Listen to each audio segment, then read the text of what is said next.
Doctor కందుల Madhu Osman university ఇలా యావత్ తెలంగాణ ప్రజల్లో ఉన్నటువంటి మహిళలు జుగుప్సాకరంగా తీన్మార్ మల్లన్న వ్యాఖ్యలను తీసుకోవడం జరుగుతుంది.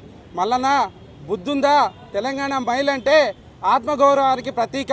నువ్వు పోలీసు వాళ్ళని బ్లాక్మెయిల్ చేసి సమాజంలో ఉన్నటువంటి డబ్బున్నోళ్ళని బ్లాక్మెయిల్ చేసినట్టుగా తెలంగాణ మహిళల్ని గురించి కించపరిచి మాట్లాడితే సహించే వ్యక్తులం మేం కాదు.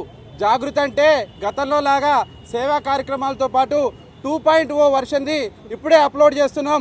నీలాంటి నీచమైనటువంటి వ్యక్తులకి బీసీ ముసుగులో నువ్వు బీసీలకు ఉన్నటువంటి హక్కుల కోసం ఏదో పోరాడుతున్నట్టుగా నటించి పెద్ద ఎత్తున నువ్వు దందా చేస్తున్నటువంటి సందర్భం వచ్చింది.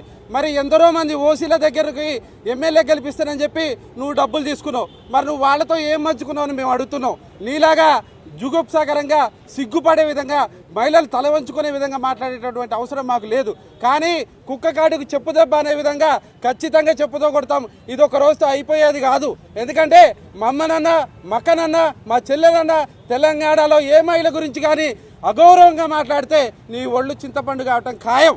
మాకే శాంతిగా కవితక్క శాంతియుతంగా మాట్లాడచ్చు, కానీ ఆమె తమ్ముళ్ళుగా ఆమె వారసత్వాన్ని తీసుకుపోయే విధంగా మేము మాత్రం శాంతియుతంగా చంపకు చంప చూపించడానికి గాంధీ వారసనం కాదు. నీ దందాకి ముగింపు రోజులు వచ్చినాయి. నువ్వెంతో మందిని బ్లాక్మెయిల్ చేసినావు, సీఎంని బ్లాక్మెయిల్ చేసినావు, అపోజిషన్ పార్టీ వాళ్ళని చేసినావు. కేసీఆర్ గారు మంచోడు కాబట్టి ఆ రోజులలో నువ్వెన్ని చేసినా శాంతియుతంగా తెలంగాణ యొక్క డెవలప్మెంట్ గ్రోత్ పర్పస్లో ఎక్కువ తక్కువ మాట్లాడలే. కానీ నువ్వు సాక్షాత్తు ఆడ మహిళల ఇళ్లలోకి జరపడే ప్రయత్నం చేస్తున్న నీ మాటలతోటి ఇలాంటి దరిద్రపు కొట్టు వాక్యల్ని ఉస్మాన్ యూనివర్సిటీని తీవ్రంగా ఖండిస్తున్నాం. ఇది ఒక్క రోజుతో ఆగదు. ఇకనైనా నువ్వు బుద్ధి మార్చుకోవాలా, లేదంటే రోజు నీకు రిపీట్ అవుతుంటాయి. మేము అంత సౌమ్యం కాదు, మేము తెలంగాణ బిడ్డలం, మా నెత్తురు పోషణం తెలంగాణ రాష్ట్రం కోసం. నీ త్యాగం ఏందో నువ్వు చెప్పాలా. మైకు పట్టుకొని ఫోన్ ఉన్నోడల్లా బ్లాక్మెయిల్ చేస్తారంటే ఒప్పుకునే నేపథ్యం మాది కాదు. మా నేపథ్యం త్యాగం ఉంది. కవితక్క తన కుటుంబాన్ని వదిలిపెట్టి తెలంగాణ రాష్ట్రం కోసం పోరాడినటువంటి వ్యక్తి. అలాంటి వ్యక్తి గురించి కనుక ఇకపైన నోరు బారేసుకుంటే మాత్రం నీ ఒళ్ళు హూరం చేస్తామని కూడా హెచ్చరిక జారీ చేస్తున్నాం.